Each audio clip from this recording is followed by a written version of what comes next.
everyday witches emerge from the shadows of secrecy. Broom closets are flinging open and witches are taking flight.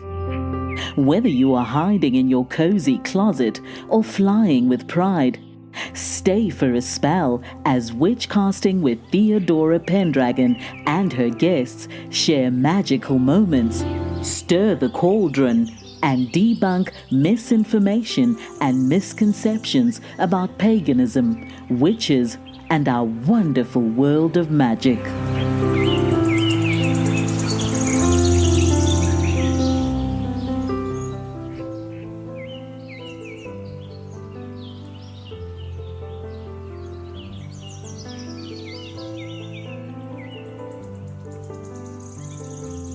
Hello everyone, my special guest today is Michelle O'Hare, and she is going to talk about healing and things that she's learned from the deaths of her mom and her son. Welcome, Michelle. Thank you. As a guest, you can take this wherever you want, so where would you like to start? Doesn't everyone start in childhood? My mother married someone who would become my abuser. So I was sexually abused and physically and psychologically through my life. I don't know. I felt like pretty trapped because anytime that I asked for any kind of help or sought it, it was always there was always a block. It was almost like I had to live that out, to be honest with you. My life just kind of went like that for a really long time. When you're abused, it seems like we take on a lot of different identities and belief systems within us that we carry, and it almost like attracts that to us through our life. So we live out that theme for a while until we realize that those things that we were told when we were young were not really true. And childhood just kind of brought me to more abuse. I married a very abusive man. From there, I went into the Army, and then I became a drug addict. My healing started after I stopped using meth. That must have been hard to quit. That's an addictive drug. Oh, very addictive. It had me at hello. It helped me to feel, we all want to feel basic things like love and acceptance. And the first time that I did meth, I felt very loved and cared about and very happy. I mean, I know it wasn't like real, but that's why it had me at hello, because it kind of like gave me everything that I had been seeking since I was little. What events happened in your life that started your healing journey? The biggest ones was my mother, she had glioblastoma, which is a form of brain cancer. At that time, I started to see what it was because she did everything. She did all the clean eating and all the different, herbs and supplements. We did everything, and there was nothing that would touch that. And I realized that she was carrying around unconscious guilt, and that was really what was killing her. And staying in the marriage that with my stepdad was also killing her. At that point, when she died, I realized that I was in a marriage that was kind of killing me because it was loveless. And I only stayed because I didn't feel like I had the capacity to leave.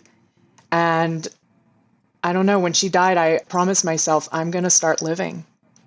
And that's when I left my current marriage and kind of went out into the unknown. So that was like the first really big step I took in my life besides quitting drugs.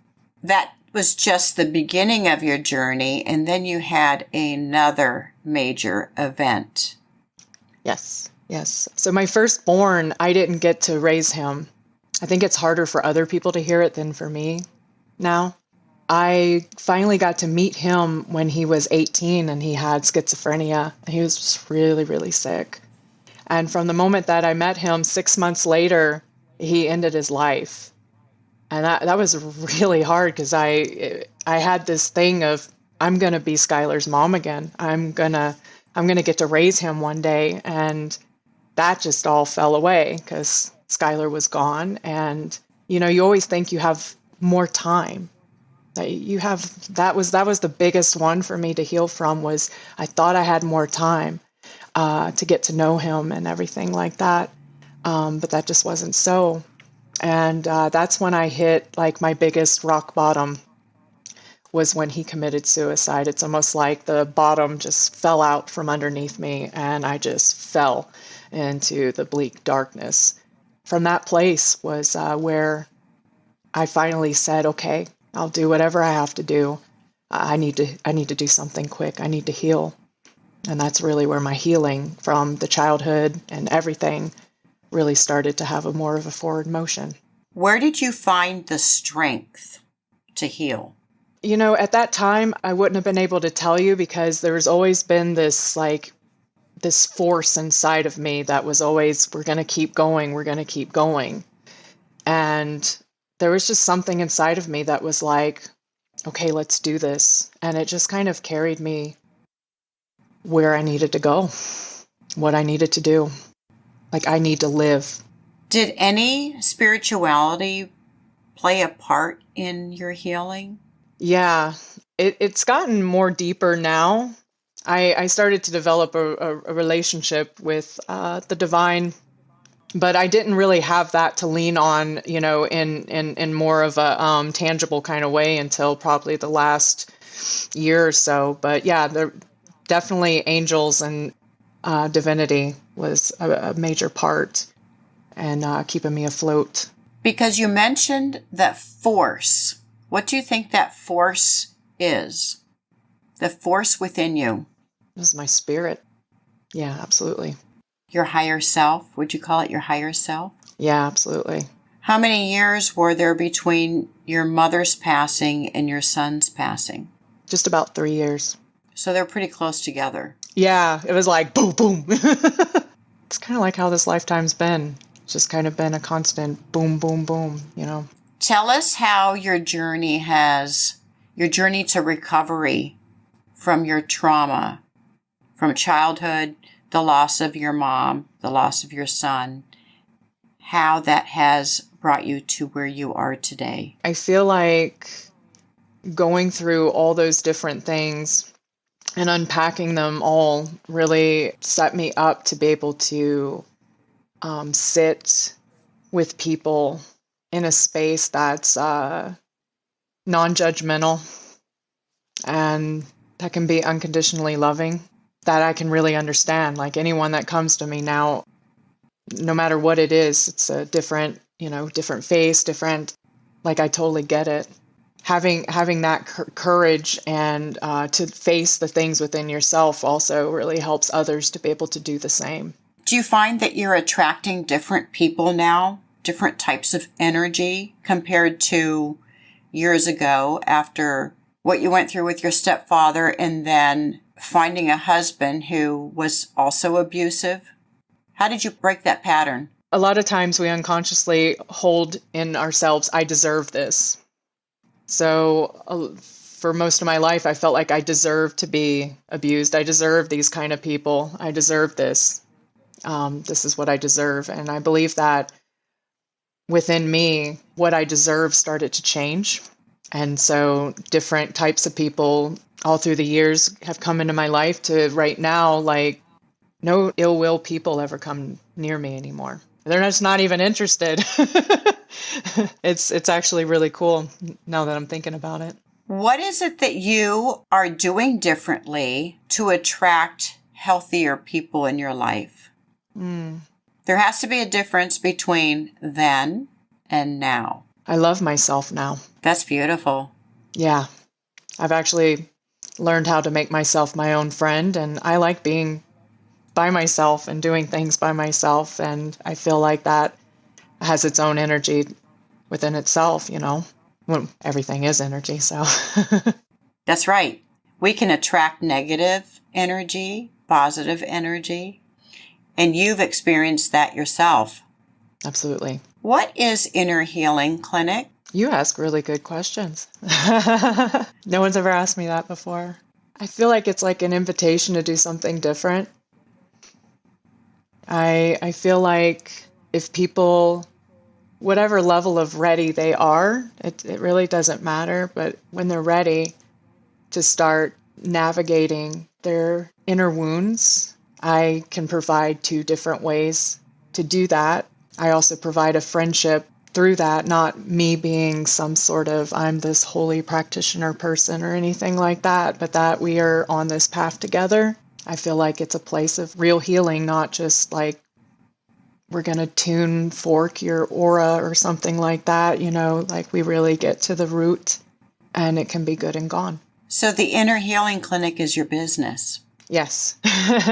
Can you tell us a little bit about the Inner Healing Clinic? You said that you offer 2 modalities. Yes. One of them is Body Talk, which is a consciousness-based energy medicine modality. And the other one is internal family systems therapy, which is basically going into your psyche, eventually going to the inner child wounds and releasing them. Are you a therapist? No. Is it more like a support group? No. Mm-mm. Not a support group at all. Nope. They call it like a psycho-spiritual modality. Who's your typical client that comes to your business? I don't know if there's anyone typical. I see children, teenagers, men, women. I think it's just people that are ready to heal. Oh, yeah, I guess there is a typical. People that have tried everything. And they're kind of like trying that last thing, and then they find me. Oh, that's really cool. Yeah. That's a good question. I never thought of that. I was like, oh, right. That's usually the thing people tell me. I've tried this, I've tried that. And I'm like, oh, boy. So we have to work on the trust. And we have to work on the parts that are like, I've tried everything and nothing's ever going to work before this can actually start to work. So it's beautiful. Do you see people individually or groups? I see people mainly individually, and I also see couples. So you're really paying it forward. Everything that you've experienced, now you're helping other people. Yes. Yeah. My spiritual teacher, when I was deep in the grief of my son, I was listening to one of his lectures in the car, and I wasn't ready yet because I didn't know what this meant, but it really struck me when he said, instead of like going into the doom and gloom and staying in the wallowing, he's like, you can find something to do in that person's name. And I'm like, I want to do that. I didn't know what it was going to be, but I was like, I'm going to do that. And this is what I do now. Yeah. This sounds big. It is really big. My son had schizophrenia, and he had like 12 different voices in his head. And now I have clients that are seeing me in inpatient facilities, with voices in their head. And I get to help these people now. I'm so grateful. What advice can you give people after the death of a loved one and during the time that grief weighs so heavily? Don't shove it down. I had to do that. Or at least I felt like I had to at the time. And that just prolongs it because it's something that's going to have to be tended to at one time or another. And so when those kinds of things happen, we really need to honor where we're at and the pain and go through all that self-sabotage. If I could have done this differently, this wouldn't have happened. Maybe I could have done this. I don't deserve to live, bargaining, and just, go through all of it and just tease your hair out, every strand, and just really honor that. Eventually you'll come to this space of gratitude. That's far way down here. But that is the place that we eventually arrive. And a lot of people always say that grief, you'll never get over it, and you'll never this and that. And I don't like to hear nevers, because that's not true. If you never want to get through it, then that's fine. There is life after somebody close to you dies. And we have to learn to not feel guilty for living when others don't, because they want us to thrive. They want us to enjoy our lives. Do you believe that after someone passes away, there's an afterlife? Yeah, I do. Have you had any personal experiences yourself after your mom and your son died? Yeah. When my mom died, there was this butterfly. I used to go to this place in the woods to go run, and this butterfly just like landed on my cup. And we know like how butterflies are. They're very skittish. And this butterfly just sitting there looking at me. And I picked up the cup and I shook it. I mean, it wouldn't come off. It just stayed on. And then it got on my hand. I have pictures. And I could move my hand any way. I could put my face to it. And it was just looking at me. I was like, "Hi, Mom." And I've had a couple of experiences like that. And then she goes a little bit far and beyond. When I'm feeling like I need to know that I'm on the right path, or I'm doing this, or whatever I'm going through, like it's going to be okay. She makes hearts places. Like I will see clouds that are perfect shaped hearts. Water will spill on the floor and it will be a heart. An egg yolk will break in there and it will be the shape of a heart. I got pictures of those too. And it's just lovely. And my son, when he died, it was just a few days after he died, I took someone's advice. I lit a candle and I just silently called him there, and I could feel his like a body in front of me, and it was like very dense, like a body, and I would just peek, but you couldn't see anything, but I could feel him there, and I took the time to tell him how sorry I was for not being able to raise him, and just told him everything right then. It was just a beautiful experience, and I feel both of them every day. That's lovely. Thanks for asking that. I love hearing stories like this. And I believe there has to be an afterlife, because I'm a therapist and I do a lot of therapy, a lot of grief therapy. Yeah. And people share stories very similar to yours. And I'm thinking, people aren't making this up. No. There are too many people who have stories and experiences. Yeah. There is definitely something. Definitely. We'll have to wait and see. Right. One day we'll have all the answers. I do believe that. One day. Have you been wanting to ride your broom like you stole it, rather than hiding in the shadows? Theodora Pendragon is here to help your magic shine, whether you want to show the world your subtle sparkle, or you really want to light your fire. Visit Theodora's online store at witchcasting.shop.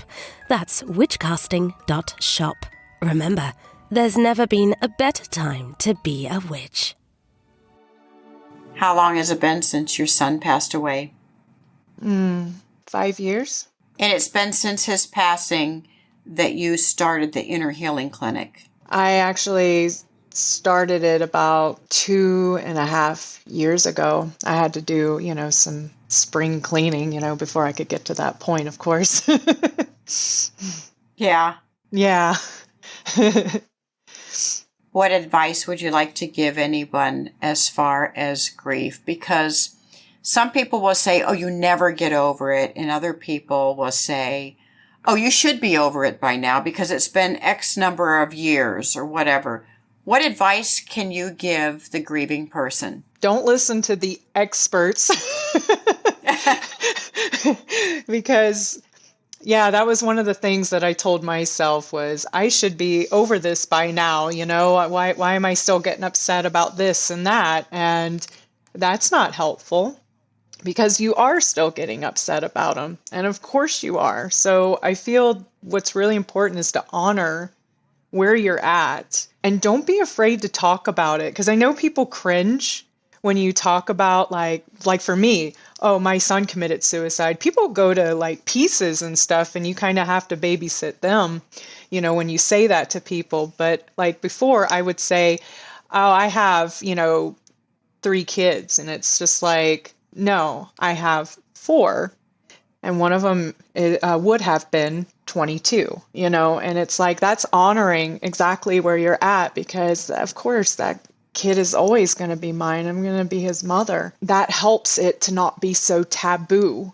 because a lot of things are so taboo, because we don't talk about them, or we try to shield other people from it because we don't like their facial expressions or something. But it's just honor where you're at. Don't shove it down, and find somebody to help you through that journey.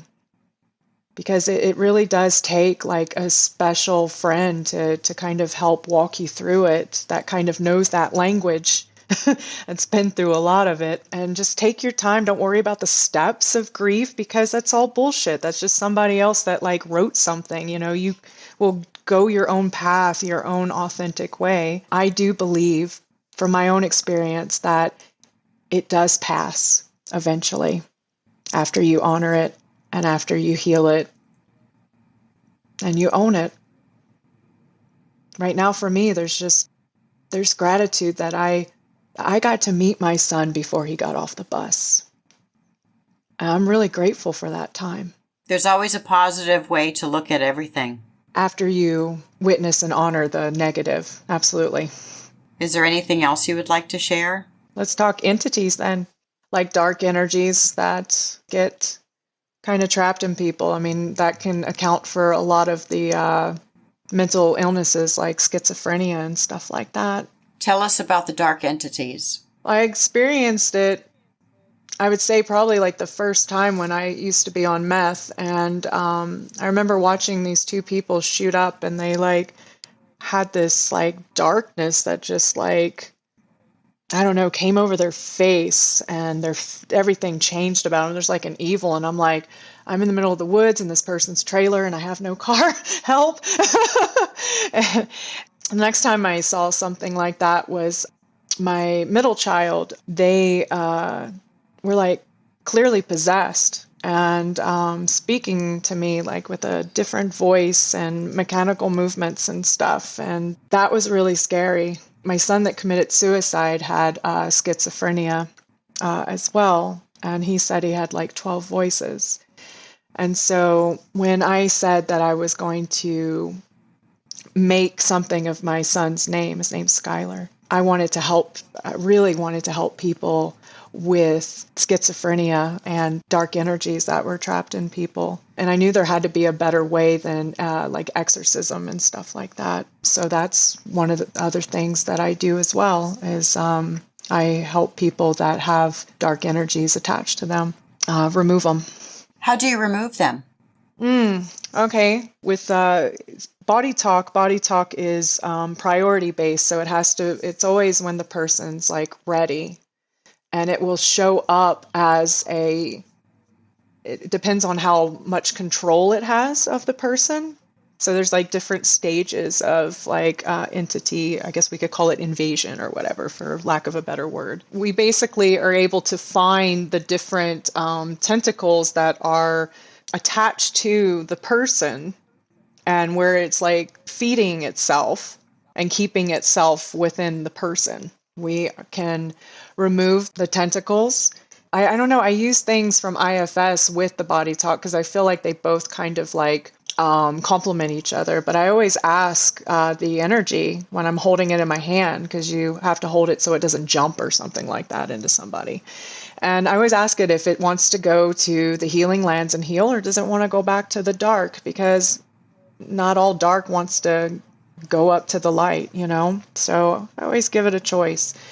And with IFS, when you're going through the psyche, eventually, you can find a part within that person's psyche that is an entity. They call them unattached burdens, which really isn't a great name for them, because they are attached in some way. So a lot of us in IFS kind of laugh about that.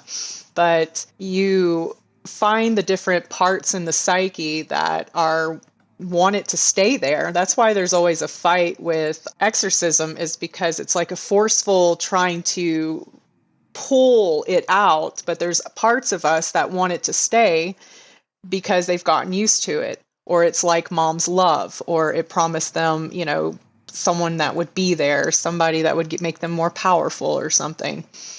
And you also take care of any parts that are afraid, because these things feed on fear. And so when you get all that taken care of, then you surround it in a bowl of light and you have it go. And you have it take everything with it that belongs to it, whatever that is, and it has to go. And I've seen people that were struggling so much in their life, and then all of a sudden it's like a light comes on and they're able to get, jobs and homes and cars and live their life, whereas they weren't able to before. What happens if the entity doesn't want to leave? Does that ever happen? Yes, it does happen at times. It's just, you have to, the person that's helping to facilitate it really has to be grounded, and it has to kind of like have that, I don't know, that strength, to not back down and that sort of thing, no matter what's going on with it or whatever it says. They've tried different schemes and different ways of staying, but I've always told them, no one wants you here and you have to go. So you just have to kind of stay kind of like the stubborn parent that's just like, nope, we're not watching TV today. No, we're not watching TV today.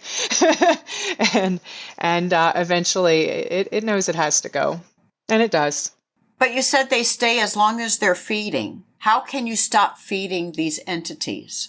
For one, not being afraid of it or being angry at it, because it feeds off of both of them, fear and anger. And it's also getting the parts of us that want it to stay, or maybe made a deal with it or something like that. There's so many different nuances. And so once those parts are able to come back to whoever client is, and the client can take care of them, then they kind of let go of their attachment to such things. How is this different from an exorcism? An exorcism is like a ripping. It's a force. It's just like we're taking this thing out, and it's holding on to different parts of our psyches. And so it's almost like it's an all-out war going on within this human. That's why some people turn out worse after an exorcism sometimes, and some people die after exorcisms because it's so violent. There is a gentler way than that. Just people don't know about it because we're so scared to talk about it. Tell us about the other modality. Yeah, psycho-spiritual. It's basically, if you could see that different parts of our personality have all different wants, needs, preferences, and stuff like that. It's like part of me wants to go to the movies now, but a part of me wants to stay home. All those different parts of the psyche have developed over time within us due to different experiences and things we've been through and different traumas we've been through. So let's say we have a experience as a child that's like really, really traumatic, and there's no one around to help us to sort through it. So we internalize it. And that part of the inner child takes on that really big feeling of I'm worthless or abandoned, whatever it is. And it gets pushed into the subconscious, which is why in IFS they call those the exiles, because they're exiled. And then there's parts of us that come up, like the overachiever or the workaholic, analytical parts, just these different parts of us that come up to make sure that we never appear as that I'm worthless that's being held by that inner child part.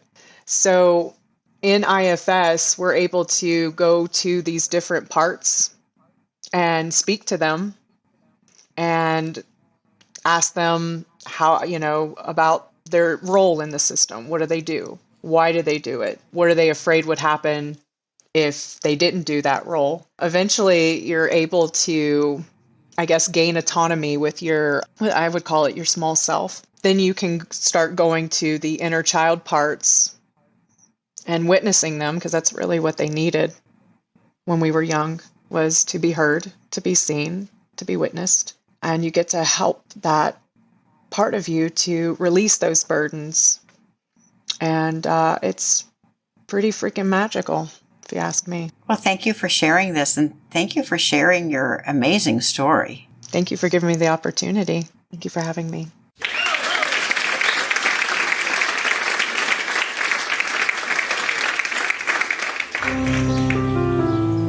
Thank Thank you for joining us for Witchcasting with Theodora Pendragon.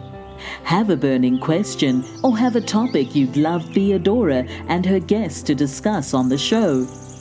Contact her through Instagram at Theodora Pendragon. If you enjoyed this episode, make sure to subscribe so you don't miss the next one. And help us spread the word by leaving us a rating and review and sharing it with your friends. See you next time, and may your magic always shine.